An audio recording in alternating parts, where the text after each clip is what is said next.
que nós vamos falar sobre Carlos Drummond de Andrade, grande poeta brasileiro.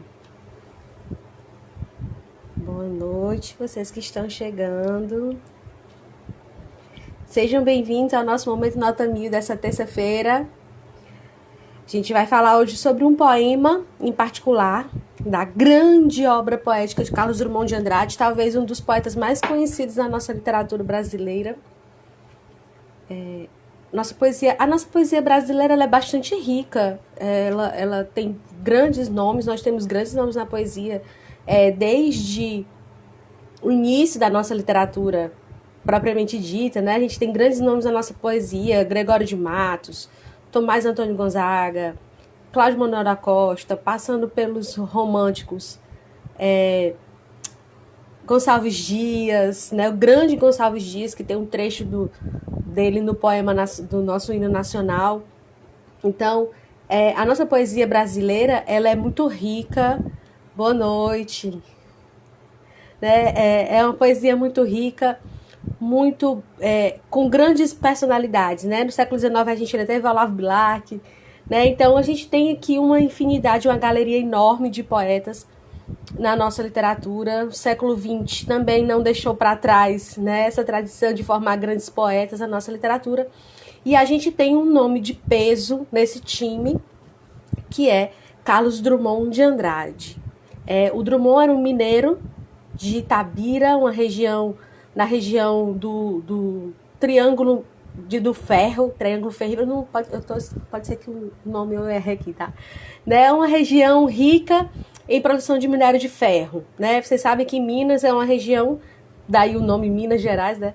É um território bastante fértil, vamos dizer assim, né? Em produção de minério, ouro, diamante, ferro, até hoje é explorado, né? Vejam aí o que aconteceu com as barragens, né, que estouraram anos atrás em Santa Mariana, como em Brumadinho, é justamente dessa exploração de minério.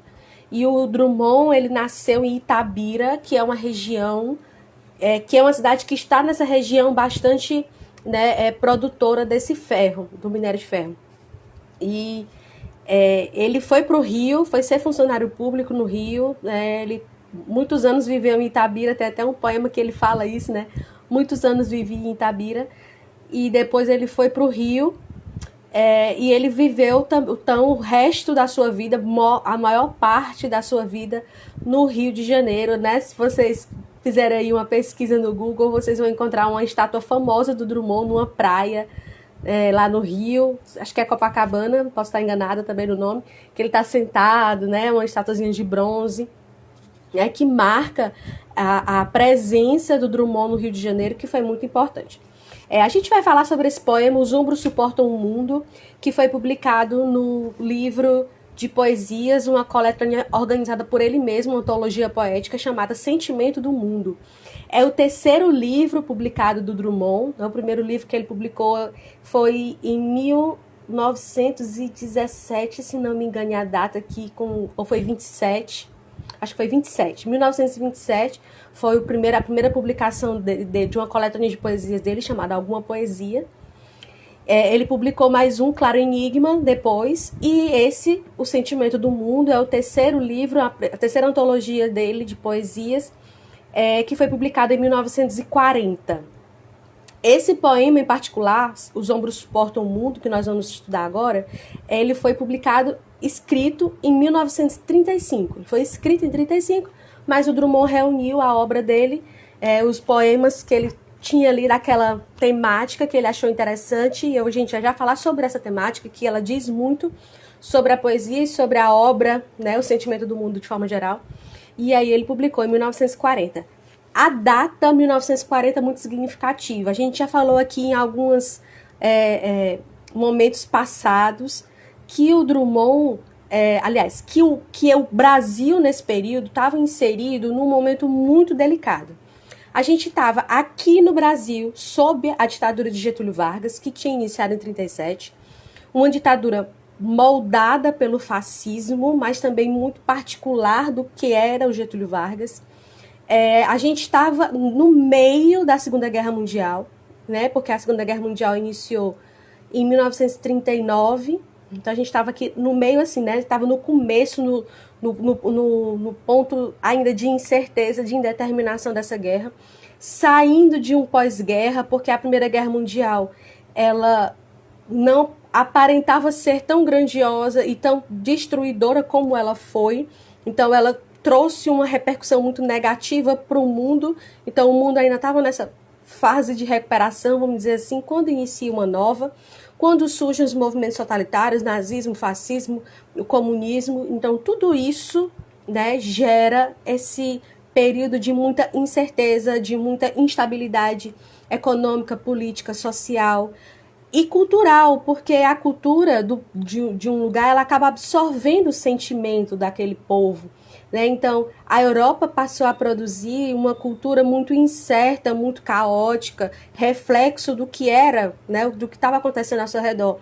E o Brasil absorve isso e também acaba refletindo o próprio sentimento do povo brasileiro, né? Um povo que estava saindo de uma república velha, que estava num governo revolucionário, incerteza, com rebelião. A gente teve a Revolução Constitucionalista em 32, que foi em São Paulo, que foi uma guerra civil que aconteceu em São Paulo. A gente teve aí uma imposição ditatorial em 37 de Getúlio Vargas, né, intento comunista. Então, vejam que esses anos 30 foram um período muito conturbado no Brasil e no mundo. Então, Drummond escreveu uma obra chamada Sentimento do Mundo, né, exatamente aí, nesses anos 30, revela muito daquilo que a gente vai encontrar como temática nessa obra poética. Ele é todo, né, fora, vamos dizer assim, fora do indivíduo, fora do individual, fora do indivíduo. A gente tem as primeiras obras do Drummond, essas que eu disse para vocês, Alguma Poesia, Claro Enigma, obras muito individualistas, muito voltadas para si, para o eu, né? Até porque tem até uma frase de uma filósofa, que eu não lembro o nome agora, que diz assim, né, que a menor das minorias é o indivíduo, né? Então, se eu não mudo a mim, eu não vou poder mudar o mundo. A gente primeiro precisa dessa... A primeira transformação que deve existir é a individual, né, a que acontece dentro. E o Drummond, ele sentia isso, né? Tanto é que a primeira fase da obra dele, ela é esse olhar para dentro de si, olhar para a sua circunstância, né, de contar o seu próprio sentimento. Mas, a partir desses conturbados anos 30, né, tem uma alcunha que fala que os anos 20 foram os loucos anos 20, né, que quando saiu da Primeira Guerra Mundial, as pessoas, né, que queriam aproveitar a vida, né, tanto é que a gente teve aí a Semana de Arte Moderna aqui no Brasil, que reflete muito esses loucos anos 20, essa fase muito rebelde. E os anos 30, eles foram anos muito conturbados. Em 29, a gente teve a quebra da Bolsa de Nova York, que fez com que a economia mundial, né, entrasse em decadência. Então, essa euforia que teve nos anos 20, nos anos 30 vai acontecer o contrário. Vai acontecer uma grande depressão, né, uma grande reclusão, um grande medo assustador que era, né, essa situação que vai acontecer mundialmente. E como eu acabei de dizer para você, o artista, ele acaba sentindo isso. Ele tem esse poder, né? Ele tem essa capacidade de sentir, essa sensibilidade mais apurada do que aquele que não tem essa veia artística tão forte. Então, o Drummond vai ter esse sentimento do mundo em 30. Então, ele sai dessa fase individualista e vai para fora, ele olha para o outro. Tem muitos poemas famosos do Drummond nessa coletânea Sentimento do Mundo. Antes de eu ler Os Ombros Suportam o Mundo, eu queria falar para vocês de um poema. Eu vou ler só a última frase, o último verso dele, que diz muito sobre a obra O Sentimento do Mundo todo, que é o poema chamado Mãos Dadas. Lá no poema Mãos Dadas, não é um poema muito grande, e ele fala assim, ó: o tempo é a minha matéria, o tempo presente, os homens presentes, a vida presente. Então veja que aí a gente tem como se um manifesto, vamos dizer assim, né, do que vai ser essa obra de Drummond aqui em 30, virando a década de 40, né? Ele vai então falar sobre o tempo presente, a vida presente, os homens presentes. É isso que é a matéria da poesia dele. É esse sentimento, eu vou repetir isso muito, mas é porque né? É esse sentimento que do mundo, é esse mundo incerto, é esse futuro incerto, é esse presente assustador. A gente tem um passado para se lembrar, a gente tem um presente perigoso, né? Porque a gente está em guerra, e a gente tem um futuro incerto. Então, vejam que existe aqui uma pitada de desesperança. Não confunda desespero com desesperança, né? O desespero é a falta de noção, falta de razão, né? É falta de tudo, né? A pessoa em desespero, ela perde até a consciência do que é certo e do que é errado. Aqui a gente percebe a desesperança, uma resignação cansada, né? Ele falou assim, a gente está aqui nessa situação, não há o que fazer, não há como lutar, né? O que nos resta é viver o dia presente. E ainda assim, esse dia presente, ele pode ser um pouco assustador e aterrorizador. Mas vamos ler o poema, né, em questão.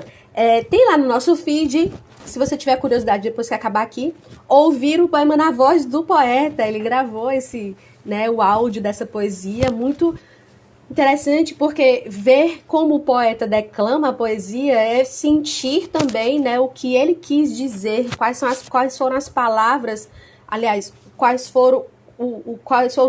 foi o peso, né, que ele quis dar para as palavras, a entonação que ele quis buscar. Então é interessante, né, ter esse olhar do próprio poeta sobre a declamação da poesia, porque às vezes a gente pensa que é algo muito teatral, muito assim, e às vezes não é, né? Ele imprimiu uma simplicidade que era bem significativa, bem marcante da obra do próprio Drummond, né? A gente pensa que é muita coisa, mas na verdade está aqui, né? É bem explícito, está bem na cara, não é nada que vá ser muito diferente daquilo que a gente imaginava.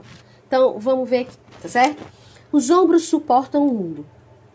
Chega um tempo em que não se diz mais, meu Deus. Tempo de absoluta depuração. Tempo em que não se diz mais, meu amor, porque o amor resultou inútil. E os olhos não choram, e as mãos tecem apenas o rude trabalho, e o coração está seco. Em vão, mulheres batem à porta, não abrirás.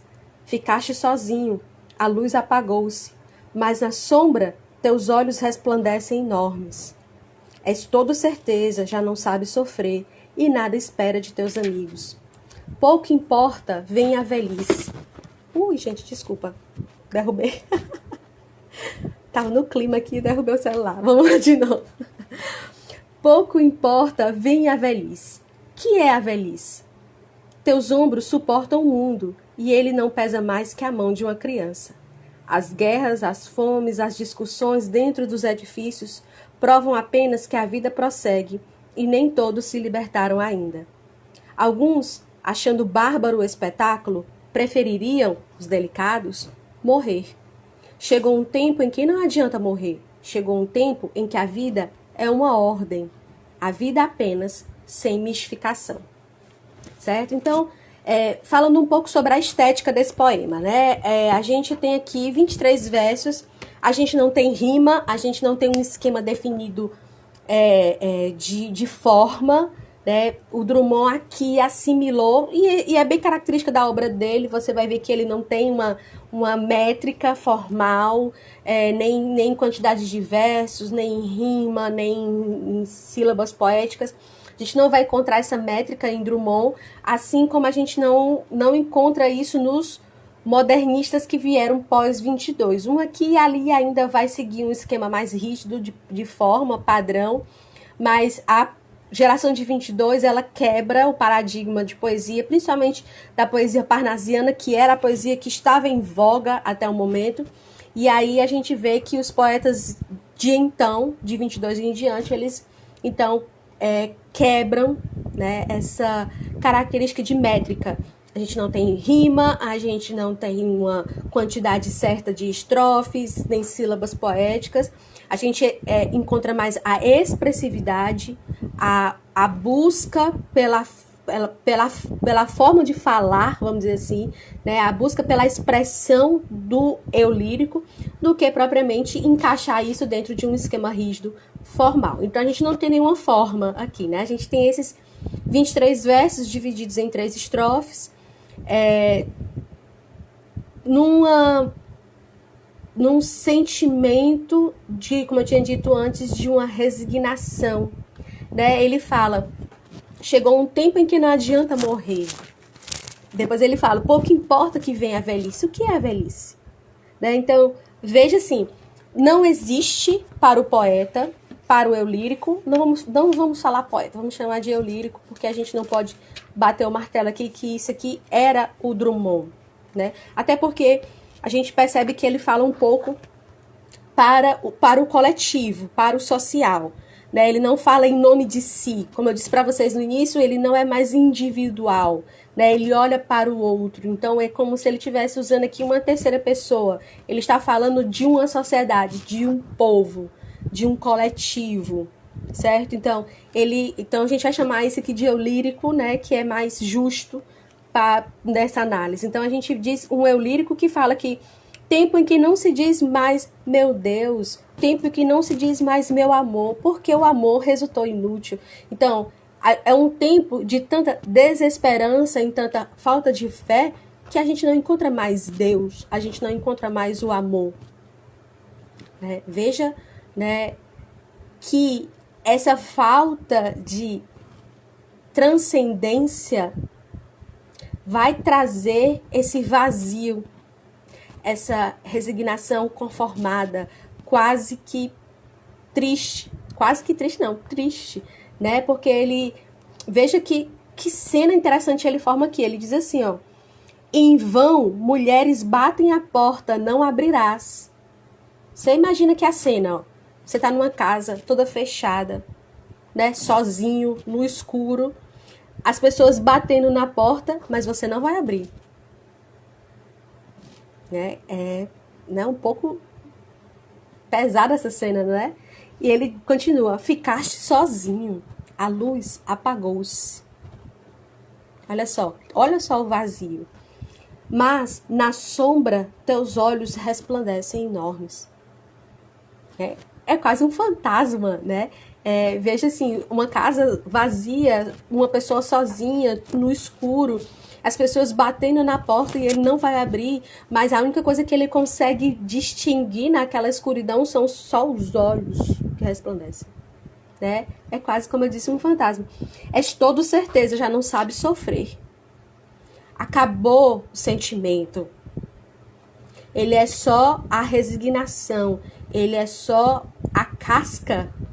Ele não tem mais amor, ele não acredita mais em Deus, ele não tem mais nenhuma fé, ele está sozinho no escuro, a luz se apagou, né? Então veja como essa falta de transcendência traz esse vazio existencial.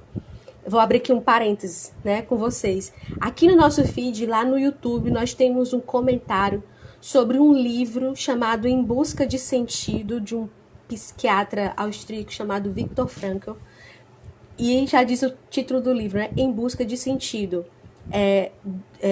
O Frankl, ele foi prisioneiro na Segunda Guerra Mundial, ele foi enviado para um campo de concentração e ele conta toda a sua vivência, toda a sua experiência no campo de concentração, né, nesse livro. Um livro maravilhoso. Se você não leu, leia, porque ele é um tipo de livro que muda a sua percepção sobre a vida, sobre o sofrimento, sobre a dor, sobre a desesperança, sobre a falta de fé. E uma das coisas que o Frankl fala, né, é que é exatamente buscar um sentido para a vida, sair desse vazio em que se encontrava, muitas vezes era buscar um sentido na transcendência. Era confiar, era ter fé, era sonhar com aquilo, né? Era imaginar uma possibilidade de futuro e confiar esse futuro pela fé, confiar no futuro pela fé. Então, quando existe a transcendência, existe um motivo. E o Drummond aqui, aliás, eu falei que você não ia falar, eu falei que não ia falar que era Drummond, né? esse eu lírico aqui, ele não tem essa fé. Ele já começa dizendo isso, ó. Chega um tempo em que não se diz mais, meu Deus. As pessoas não acreditam mais. Acabou a fé. E aí? O que resta? Nada. Não resta nada. Né? Tempo de absoluta depuração. Que é depurar, né? Depurar é transformar alguma coisa, fazer uma passagem de uma coisa, de um estado para outro, né? Vamos dizer assim. Então, ele diz assim, tempo de absoluta depuração, né? As pessoas estão morrendo. Elas estão sendo enviadas para campos de concentração e morrendo em câmaras de gás, né? As bombas estão explodindo, então destruindo cidades. Nós estamos vivendo aqui num estado de absoluto suspense. E não é um suspense no sentido de assim, o que é que vai acontecer amanhã, mas é uma coisa que está em suspense, em suspensão, né? Hoje eu tô aqui, o próximo minuto eu não sei. Então, essa descrença, né, em Deus vai levar a esse vazio, né? Essa falta de fé e essa falta de confiança no futuro, a gente pode até entender assim, tem até razão, porque o futuro, né? O que é o futuro? Né? A gente não tem como saber, né? Vamos fazer um exercício de imaginação aqui. Vamos imaginar que nós estivéssemos em uma guerra como hoje existe ainda no mundo, como existe no Oriente Médio, na Síria, em alguns países africanos, de você estar aqui na sua casa, ter sua estabilidade, o seu trabalho, a sua família, e de repente tudo isso ruir, né? Por causa de uma bomba, por causa de um atentado, ou por causa disso tudo, né? Então, essa incerteza, esse medo, né? Como eu disse, esse estado de suspensão, se não houver fé,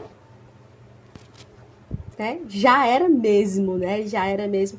Eu acho que a guerra, ela é muito mais o terror que existe no psicológico do ser humano do que até mesmo naquilo que acontece no campo de batalha. Claro que eu não estou diminuindo aqui, né, o terror que é um campo de batalha, mas esse terror psicológico, esse terrorismo que existe, ele é capaz de fazer, né, esses homens se transformarem nesse vazio.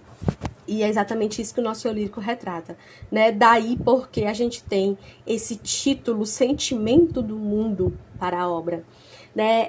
Continuando aqui, então ele fala: és todo certeza, já não sabe sofrer, e nada esperas de teus amigos. Você não espera mais nada de Deus, você não espera mais nada do amor, você não espera mais nada das pessoas, você não tem mais nada. Por isso que ele fala, pouco importa vem a velhice. O que é a velhice?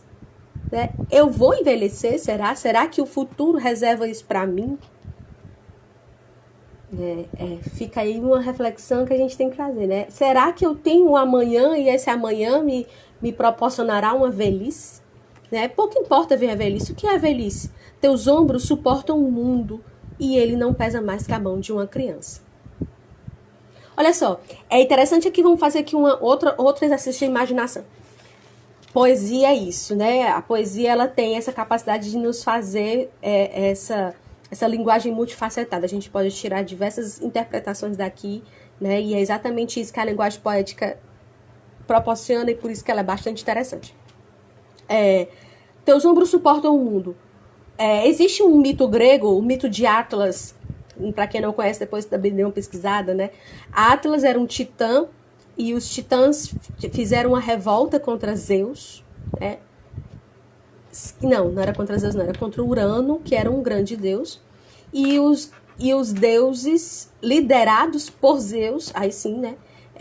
Foram combater os titãs.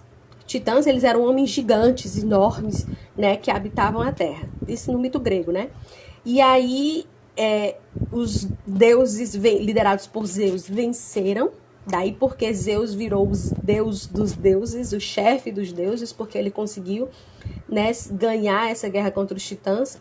E aí um dos castigos de um dos titãs, que era Atlas, era sustentar o mundo, o globo terrestre, nos ombros. Né? Então, existem várias representações artísticas dessa cena, né, do castigo de Atlas, que é segurar um globo nas costas. Então ele fala, teus ombros suportam o mundo. Então a gente se remete aqui a esse mito grego, mas né, diferente daquilo que a gente imagina, e até pelo que a gente vê na representação do Castigo de Atlas, né, esse mundo não pesa. O que é o mundo, né? Ele, como ele fala, ele não pesa mais que a mão de uma criança. É um pouco assustador, vocês não acham? Diga assim, o mundo não pesa mais que a mão de uma criança. Né? Veja aí como existe mesmo essa total conformação com a vida, né? Por isso que eu li para vocês o trechinho de Mãos Dadas quando ele fala: o tempo é minha matéria. Mas que tempo? O tempo presente, os homens presentes, a vida presente. Futuro não existe. É o tempo presente, os homens presentes, a vida presente. Então, o que é o mundo? O mundo é o agora, é o hoje. E esse hoje, ele é muito frágil. Daí a comparação com a mão de uma criança. E ele continua: as guerras, as fomes, as discussões dentro dos edifícios provam apenas que a vida prossegue e nem todos se libertaram ainda. Alguns, achando bárbaro o espetáculo, né, achando aquilo terrível e assustador, prefeririam, os mais delicados, os mais sensíveis, prefeririam morrer. Daí as ondas de suicídio, daí a falta... Aí sim, né, nesse caso aqui a gente pode falar em desespero, né? Os delicados prefeririam morrer. Não, os corajosos enfrentam, os delicados preferem morrer. Né? Vejam que o que ficou implícito, o que ficou aqui nas entrelinhas aqui do que ele está querendo dizer. Ele parece expressar uma tristeza conformada, exatamente, é isso, né? Ele está triste, veja, né? Vou repetir aqui os principais personagens, né, que ele retrata aqui. O amor, Deus, os amigos, não servem mais para nada para esse eu lírico. Né? O amor se mostrou inútil, não se pode mais dizer meu Deus. Os amigos, nada espera deles. Então, né, ele não tem nada, mas ele não está desesperado, ele não está, né, em choque, ou ele não está como ele diz aqui, esses delicados que prefeririam morrer, não. Né? Ele até fala, né, as guerras, as fomes, as discussões entre os edifícios provam apenas que a vida prossegue. Então a gente vai vivendo aí dia após dia, né, dentro dessa realidade complicada, mas que é a que temos, né? Tipo, é o que temos para hoje, né? É viver essa realidade um pouco complicada. Chegou um tempo em que não adianta morrer. Olha só, a gente está em plena guerra, mas ele fala: chegou um tempo em que não adianta morrer. Chegou um tempo em que a vida é uma ordem. A vida apenas, sem mistificação. Essa palavra mistificação, ela tem um teor, né, um pouco, uma carga de significado um pouco pesada, né? A gente fala assim, mistificação, aí já pensa naquelas coisas místicas. Não. Mas veja aqui, esse nosso eu lírico, ele é totalmente descrente, ele é quase um ateu. E aqui eu vou entrar um pouquinho na vida do Drummond, para que vocês entendam essa correlação. Drummond, eu não vou dizer que ele era ateu, porque eu não tenho certeza dessa informação, mas pelas alianças que ele fez durante a vida, tudo levava a crer que sim, porque ele tinha um flerte muito pesado com o movimento comunista.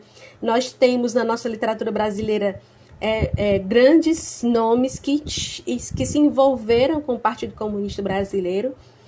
Graciliano Ramos, a gente falou disso no nosso primeiro momento Nota 1000, né, que a gente falou sobre São Bernardo, e o Graciliano, ele era bastante politizado. Depois de uns anos na vida dele, ele se filiou ao Partido Comunista. O Jorge Amado, que era o grande nome de peso pesado da literatura brasileira dentro do Partido Comunista. E a gente tem o Drummond aqui também, né, com esse viés esquerdista voltado para o comunismo. E a gente sabe que o comunismo, enquanto ideologia, é uma ideologia que nega a presença, a existência, a palavra é essa, a existência de Deus, né, uma ideologia totalmente ateia, né, e até anticristã, mesmo no sentido de não só negar a existência de Deus, mas de combater a religião.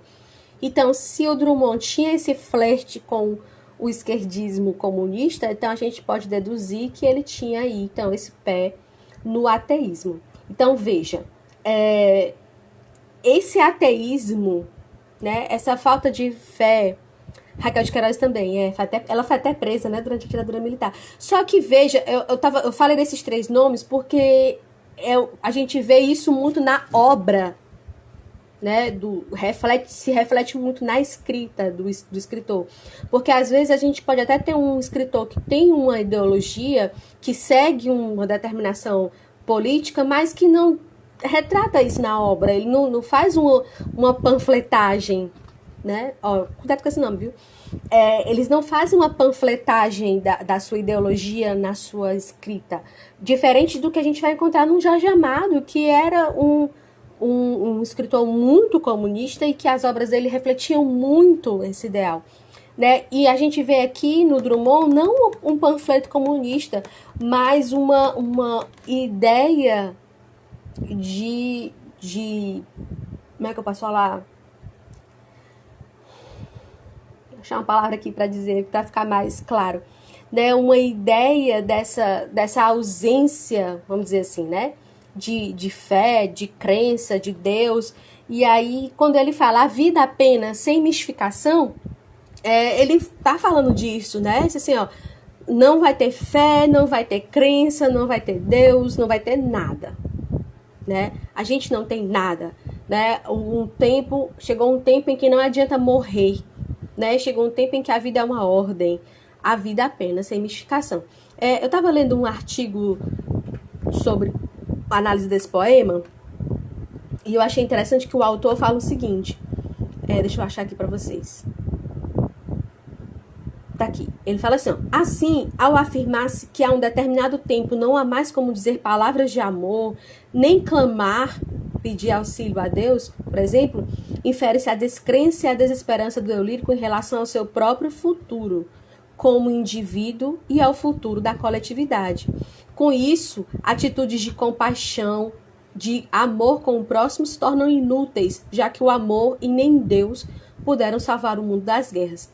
É quase um bloqueio emocional. É interessante essa palavra aqui que eu estava tentando achar, né? Existe aqui um bloqueio emocional. Veja que a gente não tem sentimento, né? O amor se torna inútil, a gente não tem amizade, nós estamos sozinhos numa casa fechada, tudo escuro. A única coisa que nós conseguimos ver é o reflexo dos nossos próprios olhos. Não existem amigos para chamar, as guerras, as discussões, as fomes, nada disso mais importa. Quem se importa com isso é porque ainda está preso nessa realidadezinha, né, muito, muito pequena.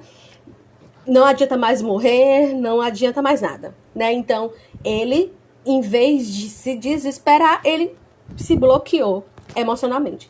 Então, a gente tem aqui um retrato do que viria no mundo pós Segunda Guerra Mundial, o retrato do que foi a psicologia, do que foi a filosofia do mundo pós Segunda Guerra Mundial, o aumento crescente da depressão, da ansiedade, do estresse, do medo, dos suicídios. Então, veja como isso reflete muito esse sentimento de realidade que se viveu naquele período e que se estendeu aí por gerações. E é interessante, assim, agora pegando isso aqui, né, para o Enem, o Drummond é um dos autores que mais cai na prova de linguagens, junto com Machado e junto com Guimarães Rosa. Por isso que a gente se preocupa em trazer esses nomes para vocês aqui no Momento Nota 1000. O Drummond é um dos grandes nomes que cai, né, na prova de linguagens. E é interessante porque é um poema, Os Ombros Suportam o Mundo, essa descrença, essa falta de fé, essa tristeza conformada, é uma coisa que a gente encontra ainda hoje no mundo. Olha só, num cenário de pandemia que nós estamos vivendo, né? A gente passa todo esse ano de 2020 em suspensão. A gente passou todo esse ano de 2020 sem saber o que seria do futuro. Sempre esperando uma boa notícia, mas que não vinha o tal do achatamento da curva, né? O tal do pico e da baixa de pico. E tudo isso, né, se refletiu num sentimento de mundo né? Descrente, sem fé. Quem tem fé, quem se agarrou a esta fé, viveu esse período em paz, né? Na medida do possível. Mas quantas pessoas, né, mergulharam, sucumbiram à depressão, à ansiedade, ao medo, ao pânico, à raiva, todos esses sentimentos ruins, né, de um período de guerra, porque não deixou de ser uma guerra, né, que a gente enfrentou e ainda enfrenta. Então veja como a gente consegue traçar aqui um paralelo muito interessante e abordar, né, essas questões numa prova de redação ou ver um tipo de comparação com o mundo aqui dos anos 40, de quando da produção dessa obra, com o nosso mundo de hoje, né, segunda década do século XXI, é interessante a gente ver que a gente consegue ainda enxergar estes olhos, né, desse período para os dias de hoje, né? Então, fica aqui a reflexão, a importância de nós termos essa busca de sentido, porque aqui a gente encontra um eu lírico sem nenhum sentido para a vida, e como é importante a gente buscar esse sentido, né? Retomando aqui Viktor Frankl, né? Quando eu não posso mudar as circunstâncias, então eu mudo a mim mesmo, eu mudo a minha forma de encarar as coisas, para que a gente não seja esse... para que a gente não tenha essa resignação conformada aqui, como esse eu lírico, né, que o amor se tornou inútil, né, que o amor não se torne inútil. A gente está aqui, né, nesse período de Natal, né, nesse período em que vocês estão se preparando aí para uma prova, um momento de virada de vida, né, uma mudança muito significativa na vida de vocês. Então, né, não deixe o coração ficar seco, como ele diz, né? As mãos tecem apenas o rude trabalho. Eu tô só fazendo aquilo que eu tenho que fazer e pronto. E o coração está seco. Não faça isso, né? Procure aí esse sentido, essa existência, essa vontade, né, de viver e acreditar que existe um futuro muito maior do que somente o dia de amanhã, tá certo? Alguma pergunta, alguma dúvida, façam aqui as perguntas no comentário, então usem aqui essa caixinha para fazer perguntas. Eu não falei, mas eu acho que deu para entender, mas eu vou falar para ficar mais claro. Né? O Drummond pertencia à segunda geração modernista. A poesia modernista da geração de 30, ela tinha essa temática que o Drummond é o principal representante da poesia de 30, essa temática primeiro individualista, depois, né, essa temática voltada para o mundo, para o outro, né, para essas questões mais políticas.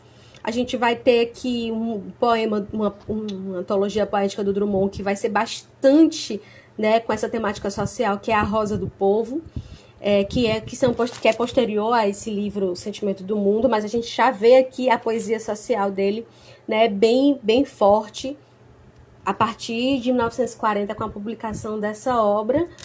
O Drummond, ele teve uma vida muito longa, acho que ele morreu nos anos 80, se não me engano, em 86 ou foi em 87, então veja como a produção dele se estendeu muito, né? A produção dele se estendeu muito. Gostei muito dessa indicação e leitura, Em Busca de Sentido. Gente, olha, leiam Em Busca de Sentido, leiam.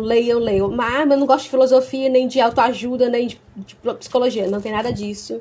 O livro não tem nada disso, ele é um livro que vai realmente trazer para você um novo olhar sobre a vida, né, sobre o sofrimento, sobre a dor, né, uma pessoa que viveu, né, num campo de concentração e que sobreviveu a um campo de concentração. O que é imaginar, né? Você consegue imaginar o que era o campo de concentração durante a Segunda Guerra Mundial, e ele consegue trazer com muito detalhe, né, tudo aquilo que ele viveu, uns detalhes assim que dá uma...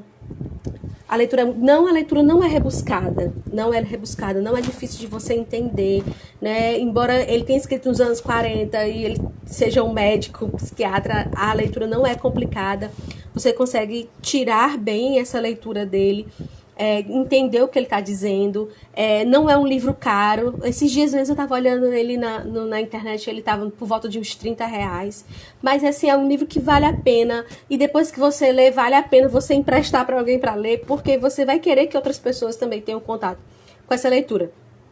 E é interessante fazer... Eu estou trazendo o Frankl aqui porque vejam que eles são contemporâneos, né? Drummond e Frankl, eles escreveram sobre o mesmo período, mas com pontos de vista totalmente diferentes um do outro. Então, você fazer esses comparativos, né, de pessoas que viveram na mesma época, né, e viveram, assim, claro que o Drummond não viveu a mesma realidade, porque ele não foi para o campo de concentração, mas ele conseguiu absorver, como todas as pessoas daquele período, esse sentimento, né? Então, veja, né, a forma de encarar. É interessante isso, né? A forma como se encara as coisas, certo? Mais alguma pergunta?